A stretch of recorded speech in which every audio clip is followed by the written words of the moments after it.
Bonjour les amis, vous êtes dans Rex, la revue Express. Ici, on décrypte les infos, les actus et les faits divers. Alors, pour cette patrouille spéciale sommet Chine-Afrique, oui, parce qu'on est déjà au 3e épisode, on va se concentrer sur notre meilleur ami, Vincent Hervouet. Salut, salut, c'est ton pote sûr. Salut à tous, salut, effectivement. Donc, on va conclure la semaine, du coup, du sommet Chine-Afrique, avec, du coup, l'intervention de Vincent Hervouet sur Europe 1. Donc là, ce qu'on voulait faire pendant cette semaine, c'est vous donner déjà la perspective africaine, donc avoir les différentes réactions. Et là, on va conclure, du coup, avec une perspective occidentale, donc plutôt sud, on va dire sud global et occident. C'est ce qu'on a voulu faire à peu près. Donc, je balance la vidéo à l'écran. On y va. Puis on va ensemble. 3, 2, 1, let's go. Mais d'abord, l'édito international d'Europe 1. Bonjour Vincent Hervouet. Bonjour Dimitri, bonjour à tous. Alors Vincent, la capitale de l'Afrique. Il arrive en calache. Il va tirer. Je sais pas ce qu'il va dire. C'est Pékin. Xi Jinping vient de promettre d'investir 50 milliards de dollars sur 3 ans en Afrique et d'y créer 1 million d'emplois. Promesse faite à ce sommet Chine-Afrique. Oui, il y a 3 ans, il promettait 40 milliards. Il y a 6 ans, c'était 60 milliards. On est dans la moyenne.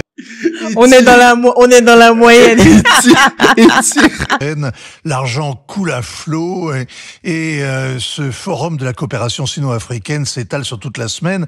Pékin met les petits plats dans les grands, comme pour les festins des mandarins mandchous qui comptaient, paraît-il, plus de 200 plats. La capitale est pavoisée de banderoles qui proclament « Ensemble pour un avenir meilleur ». On ne sait pas trop ce que ça veut dire, mais on ne sait pas toujours ce qu'on mange dans un banquet. Tu sens le seum dans sa voix, le gars. Mais attends, il s'entend?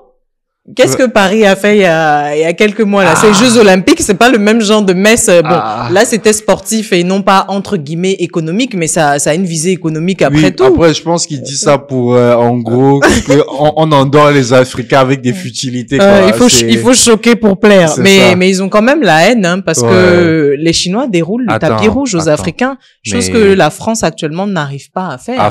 À faire, c'est chaud. Dans un banquet chinois.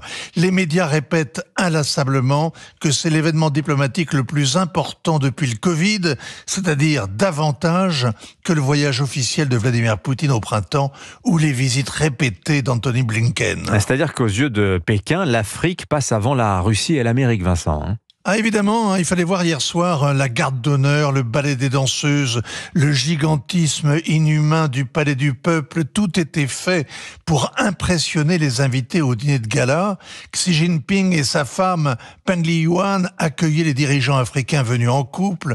Les 7 membres du comité permanent du bureau politique du Parti communiste étaient mobilisés, c'est-à-dire le saint des saints du régime chinois. Alors, la Chine veut en effet prouver qu'elle est aux côtés des pays émergents.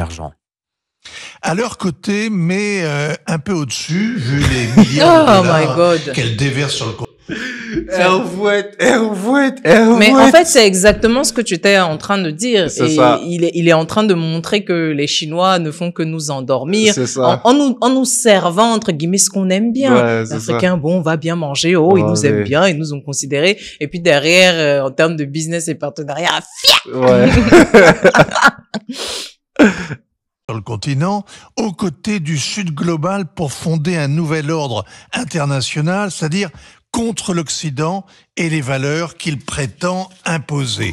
Xi Jinping entonne volontiers le grand air de l'anti-impérialisme. Par exemple, il a expliqué hier que la Chine soutient l'autodétermination des peuples africains. Il a expliqué ça au colonel Assimi Goïta, qui est au pouvoir au Mali depuis 5 ans et qui compte rester 5 ans de plus sans même prendre la peine de se faire élire en bourrant les urnes. Le putschiste...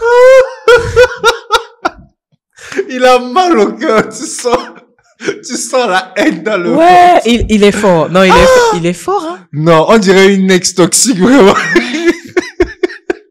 On dirait une ex qui voit son gars. En fait, moi, je suis battue. Non, il est bon, hein. Il est bon. Allons-y. Son cœur est chaud, vraiment. S'est rengorgé, ce n'est pas à Paris qu'on lui jouerait pareille sérénade. En effet. Alors, Pékin n'est pas regardant sur l'état de droit, sur le respect de l'environnement ou encore la question de la corruption. Hein. L'autre, il dit en effet. Non, attention, quand on parle de corruption, là, et qu'on se respecte, Oui, hein, oui, vous êtes oui, tous oui. dans le même panier, Ouais, chinois, clair, occidentaux. Clair. On va pas soulever l'affaire Sarkozy ici. Bon, je suis rentré un peu en arrière parce que j'ai cru que ça a sauté. Donc c'est reparti. Rengorgé, ce n'est pas à Paris qu'on lui jouerait pareille sérénade. En effet. Alors, Pékin n'est pas regardant sur l'état de droit, sur le respect de l'environnement ou encore la question de la corruption. Hein.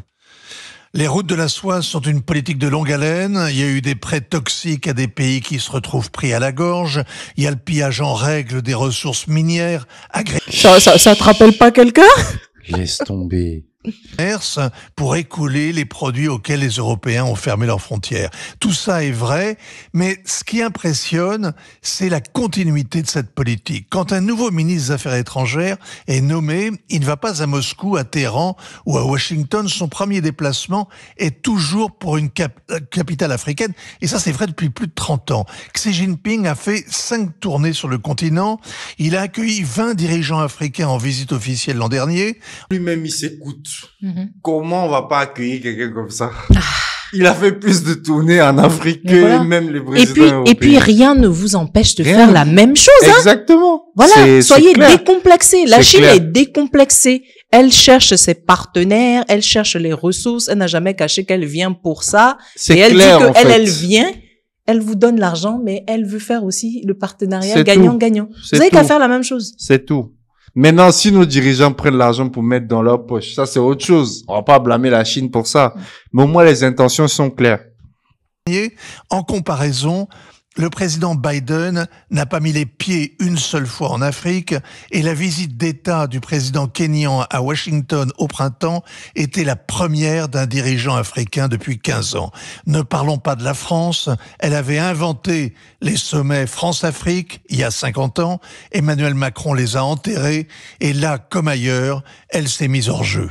Ainsi. Ah, là, je pense même qu'ils critiquent en fait le système occidental actuel. C'est bizarre, hein, venant d'Hervouet, mais je pense qu'il est en train de dire Non, mais parce que de ils toute sont en perte de vitesse. Voilà, c'est son constat et c'est C'est ce qui le saoulait déjà la dernière fois, C'est le ça. fait que la France ne soit plus en pole position par rapport Exactement. à l'Afrique et à tout ce qu'il y a à ramasser là-bas. C'est Mais ça? elle n'a plus le jet pour suivre. Tu as 50 Non, milliards. ils ont le jet, mais ils n'ont pas envie de l'injecter de la même manière dont les Chinois le font. Parce que penses? tel que les Chinois injectent leur jet, il y a beaucoup à côté. On fait les dîners, on fait les trucs. Est-ce que eux, ils ont envie de se brander de cette manière-là? Non. Tu sais que là, récemment, la France est passée sous tutelle.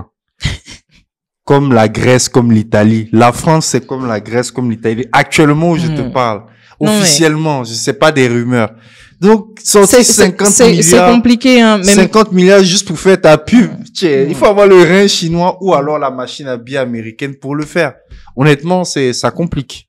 Ça complique un peu les choses. Je pense que c'est fini. Mais voilà, c'était la sauce Hervouet une fois de plus. Ouais. Mais ouais, effectivement, le constat est là, hein. L'Europe est clairement en perte de vitesse. Déjà de par son passé et de par la répétition des actes de son passé, quand tu as le colonialisme, puis tu ramènes le néocolonialisme, et là tu vas encore faire un autre truc. Ouais. La condescendance, en fait, les Africains en ont marre. Si c'était les prêts ou les projets qui étaient mis en avant par les différents pays occidentaux par rapport à l'Afrique, on nous montre là que non seulement les Chinois sont capables d'apporter cette coopération-là, mais des fonds peut-être même plus importants pour concrétiser ces mêmes projets-là, mais peut-être avec des conditions légèrement plus favorables. C'est triste, pourtant la France était en pôle position. Je pense que même si il y a eu la colonisation et tout ce que ça a rapporté, tu as laissé quand même des infrastructures, tu as laissé une langue commune. C'est plus facile de discuter avec un Français que de discuter avec un Chinois. Et avec tout ça, en moins de 30 ans, les gars vous surpassent et comme on dit ici au pays, ils sortent dans le dos.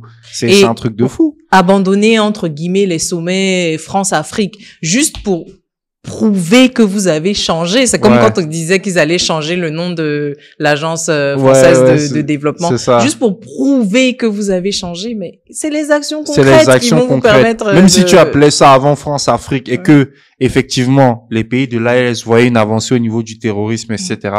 Et je pense que, après, c'est l'agenda américain qui les a fait couler. bon, c'est un peu Oui, triste. s'ils ont voulu calquer sur les Américains qui en ont rien à cirer de l'Afrique et qui vont pas en tourner et qui C'est ça. attendent juste que, voilà, ben, c'est mal ça joué. devient hein. compliqué. Ça devient compliqué. Donc voilà, c'était un peu la vidéo pour conclure la semaine. Je vais te laisser conclure. Moi, c'est tout pour moi. Alors, selon vous, les amis, est-ce qu'il y aura match Chine-Russie ou bien les Chinois ont tellement pris l'avance qu'il n'y a plus rien à faire? Je vous attends en commentaire. En attendant, n'oubliez pas de vous abonner à la chaîne de l'Investisseur Africain et activer la cloche de notification pour ne rater aucune nouvelle vidéo. À très bientôt.